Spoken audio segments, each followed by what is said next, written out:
Fala investidor, eu sou Alex, esse é o canal Pingado na Bolsa. Hoje a gente vai conferir aqui o relatório gerencial mais recente do BC Fund, o Fundo Imobiliário BTG Pactual Corporate Office Fund. O pessoal gosta de usar inglês aqui. O BRCR11, então fica ligado aí até o final do vídeo para todas as informações sobre esse fundo.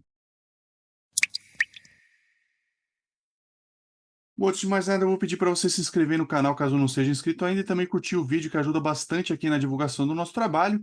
E o objetivo e perfil do fundo, o BC Fund é um dos maiores fundos imobiliários aqui listados em bolsa no Brasil. O fundo foi constituído em junho de 2007, então é um fundo bem antigo aí.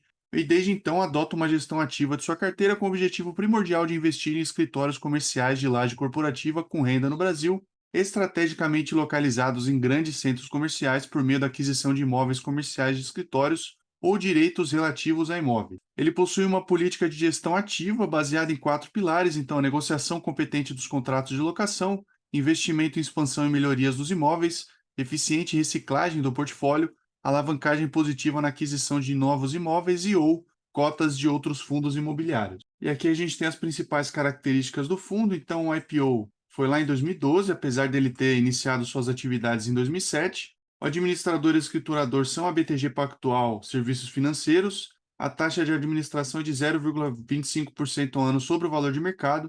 A gestora também é a BTG Pactual Gestora de Recursos. A gente tem uma taxa de gestão aqui de 1,10% ao ano sobre o valor de mercado em caráter de desconto, que tem uma taxa de 1,5% ao ano com desconto de 27% até 9/9 de 2022, então tá para acabar esse mês aqui esse desconto sobre a taxa de gestão. Foram 7 emissões diferentes que esse fundo teve.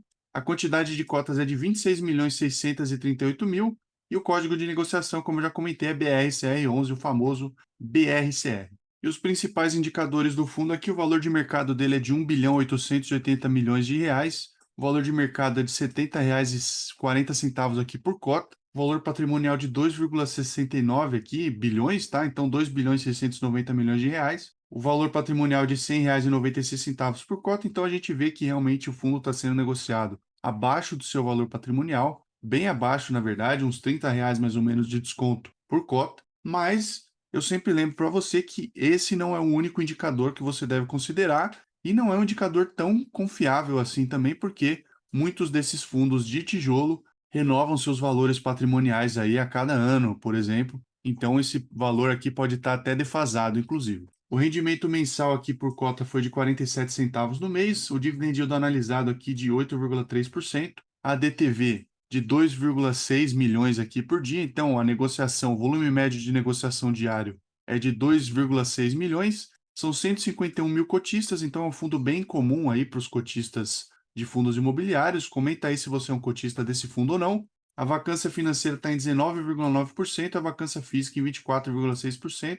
É uma coisa relativamente comum em fundos de escritórios atualmente ter uma vacância elevada, mas é um ponto de atenção se você não gosta tanto assim de fundos com uma vacância elevada. Esse é um ponto negativo para esse fundo. Lembrando, não estou recomendando a compra ou a venda desse ativo. São 15 imóveis diferentes que ele tem e as classificações desses imóveis, então, entre A e A, 80,1% aqui da carteira do fundo está dentro dessas classificações. As últimas notícias do fundo aqui, um novo contrato de locação na EZ Tower, eles destacam os esforços ativos de comercialização. O fundo assinou em agosto um novo contrato de locação com o edifício EZ Towers. Esse contrato, por sua vez, vai ter uma duração de 6 anos, com uma área equivalente a 1.829 metros quadrados, correspondente aqui a uma cobertura do ativo. As bases comerciais são beneficiadas pelo padrão de excelência do empreendimento, estando em linha com a expectativa para esse nível de qualidade. Eles ressaltam também que o time comercial aqui da BTG segue trabalhando ativamente para absorver as áreas remanescentes do portfólio.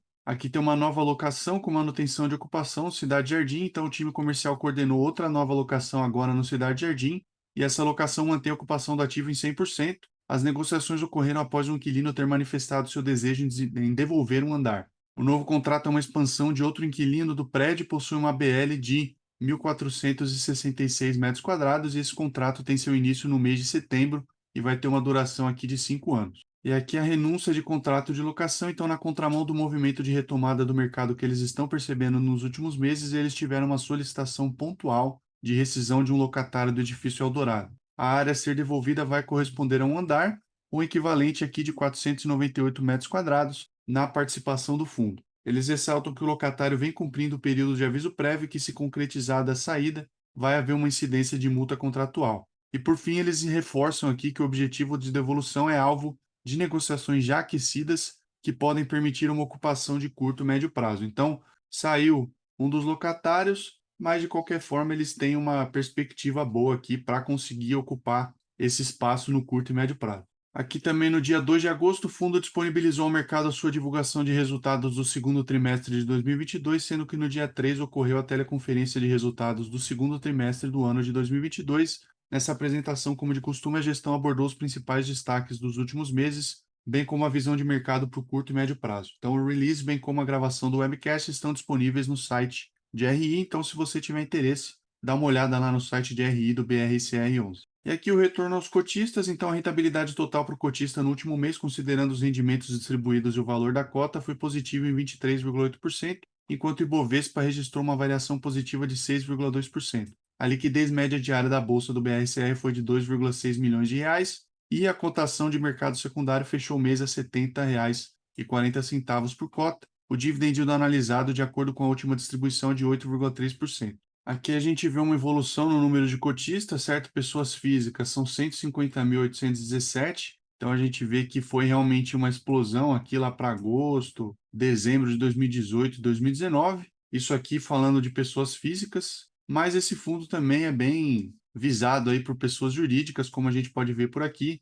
Teve uma diminuição leve aqui entre agosto de 2020 e agosto de 2022, mas ainda temos 344 pessoas jurídicas com cotas desse fundo aqui, o BRCR11. Bom, e a vacância financeira do portfólio em julho de 22 representava 19,9% em termos de receita de locação potencial e 24,6% sobre o total de ABL em metros quadrados, superior ao mês anterior, dado o término do aviso prévio de um locatário do Diamond Tower. Eles lembram também que em janeiro eles ajustaram a ABL do portfólio para fazer referência à real participação do BC Fund no edifício Senesp. Além disso, eles reforçam que o aumento da vacância no mês de dezembro se deve à aquisição do Torre Almirante e não a desocupações ocorridas no portfólio. Aqui a gente tem a vacância no final de julho de 2022 correspondia a 27 mil metros quadrados no Senesp, 14 mil metros quadrados no Almirante, 11 mil metros quadrados no Diamond Tower, 2.400 no Eldorado,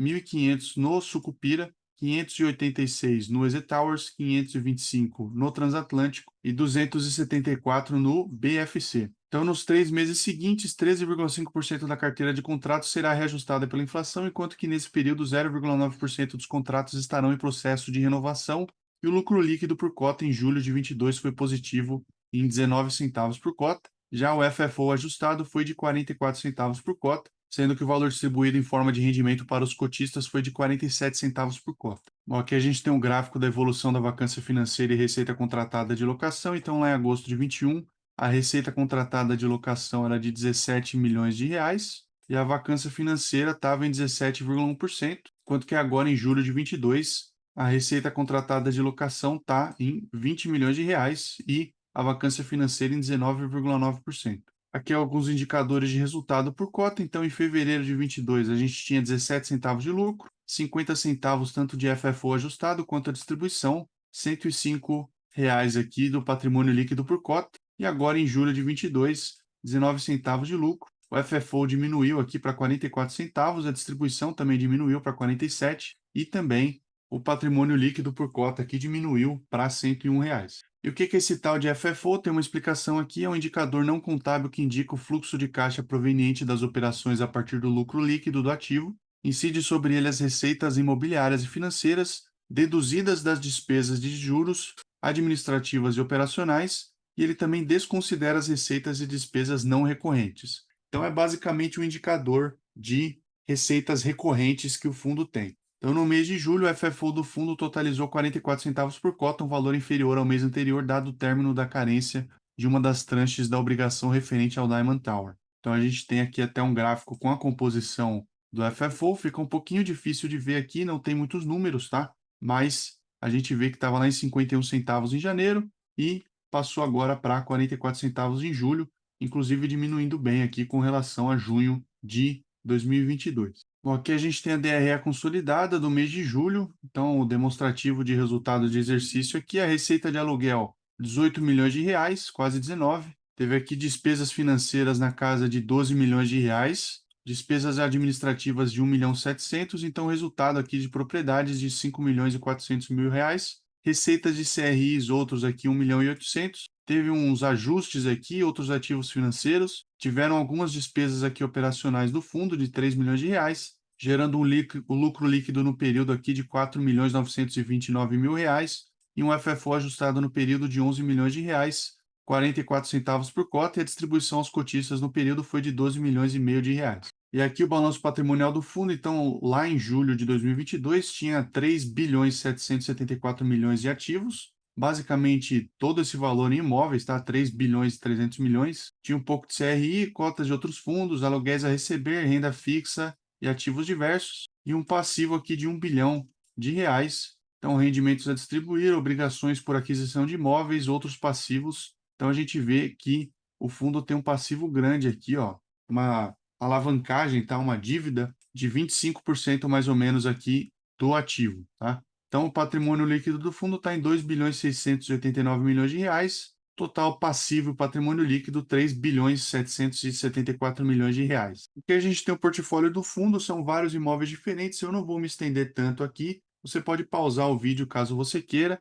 A gente tem as classes aqui dos ativos, as cidades são basicamente em São Paulo e no Rio de Janeiro, as datas de aquisição desses imóveis, os percentuais aqui que o fundo detém dos imóveis, tá? Então, vários deles são 100%, mas tem alguns aqui, como esse aqui, o EZ Towers, por exemplo, 16% só. A gente tem também as ABLs de cada um desses imóveis, a vacância. Então, a gente vê que alguns imóveis têm uma vacância bem alta, principalmente aqui, ó, o Senesp, o Diamond Tower, o Sucupira, Torre Almirante e aqui o Transatlântico, tá? Esses são os mais vagos, digamos assim. A receita contratada aqui de cada um dos imóveis, quanto que eles cobram de aluguel por metro quadrado e o percentual da receita total potencial aqui. Como a gente pode ver, tem uma concentração não tão grande assim, mas de qualquer forma é uma concentração no Diamond Tower da receita total potencial, mais de 20%. E aqui, com relação ao portfólio do fundo, a receita por classe de ativo, por percentual da receita contratada total, então 72% é AAA,